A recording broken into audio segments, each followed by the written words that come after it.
Welcome back.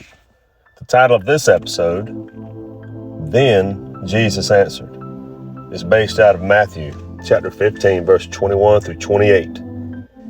The theme of this whole thing is when persistence and passion join together, join forces, and makes a difference. And it explains how it does matter.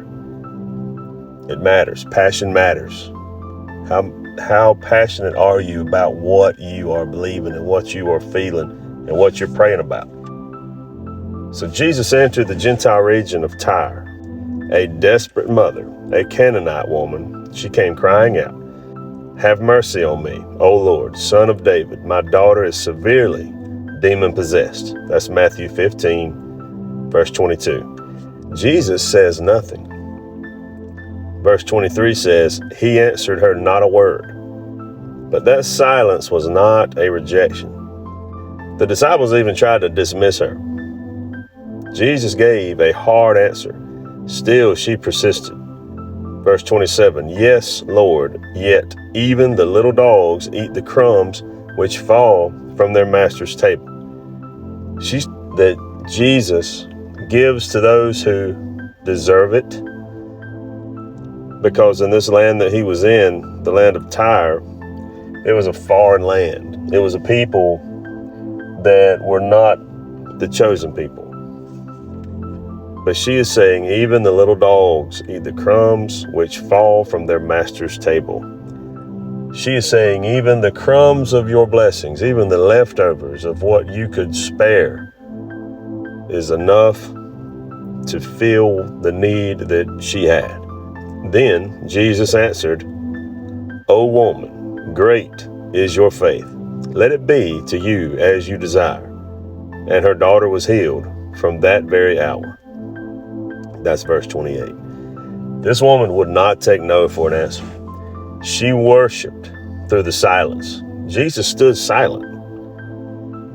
Heaven moved in response to her persistence. When God seems silent, we assume we're being ignored over a prayer, over a need. How fast are we to just chalk it up as a loss? How fast are we? How shallow is our faith? When heaven doesn't move on the timetable that we want it to, we assume he doesn't care, we assume he's not listening, or we assume that we're not worthy. But that delay is not denial. Silence is not absence. God is not testing our strength. He is drawing out our faith. He is seeing how faithful you are. Throughout the whole Bible, it talks about faith.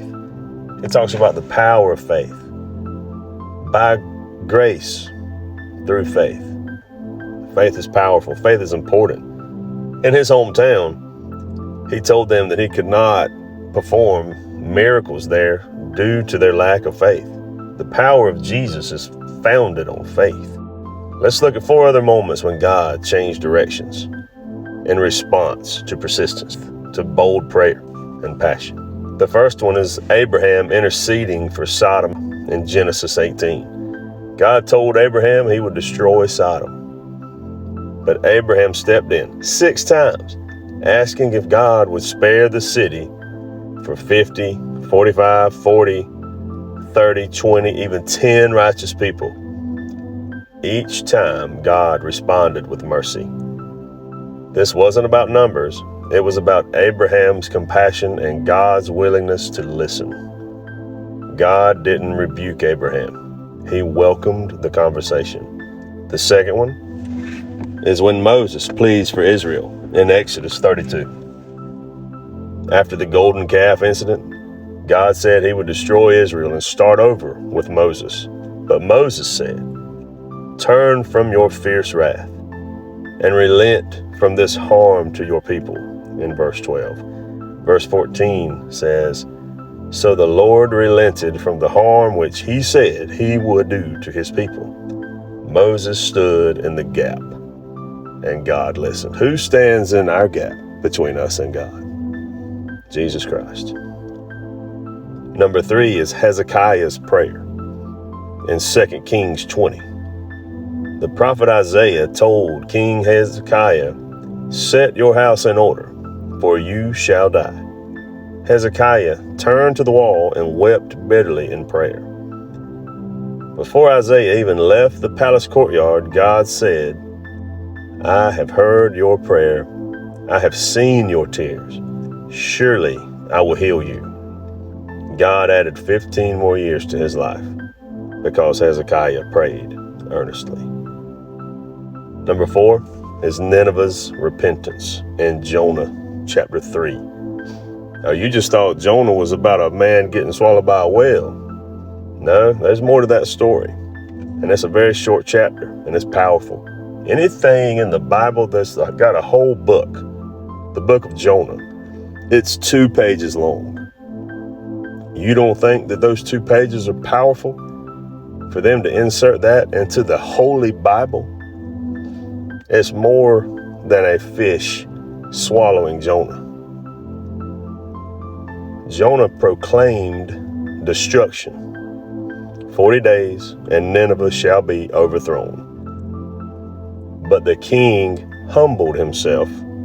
The people fasted and prayed, and God relented. In Jonah chapter 3, verse 10, then God saw their works, and God relented from the disaster. Oh yeah, works matter. Faith matters. Works also matter. If your faith is right, works will be there right behind it. So let's go back to the woman, back to the beginning, in Matthew 15. She joins this divine pattern. All these powerful people, Jonah, Hezekiah, Moses, Abraham. There are 5 incidences in the Bible. This woman from Nineveh, who has no name, is 5. She joins this pattern. When God appears firm, he is silent. The faithful keep praying. When God is silent, the desperate keep knocking. When the answer delays, the passionate keep praying. And that's the kind of faith that can move heaven. The rest of that story is she went home. And when she had come to her house, she found the demon gone out and her daughter lying on the bed. That's in Mark 7, verse 30. What she cried out for in public, she received in private. Her daughter was possessed by a demon, and Jesus healed her. He cast the demon out. The final reflection for this: when God waits to answer, God does not play games with our prayers. Now, he will wait, not to frustrate us, but to form us. Like Abraham, we learn compassion. Like Moses, we learn intercession. Like Hezekiah, we learn humility. Like Nineveh, we learn repentance. And like the Canaanite woman, we learn relentless, passionate faith. And when the time is right, then Jesus answered. There's plenty of cases where Jesus answered. But right here, Jesus was waiting. He was waiting. This Canaanite woman, through passionate intercession, through prayer, then Jesus answered. Here's the truth. If you want to see Jesus show up in your life, if you want to hear him answer, if you want the silence to finally break, you have to pray. You have to pray. Pray without ceasing. Pray continuously. You must read the Bible. Communication with Jesus Christ. Communication through prayer, through the scriptures.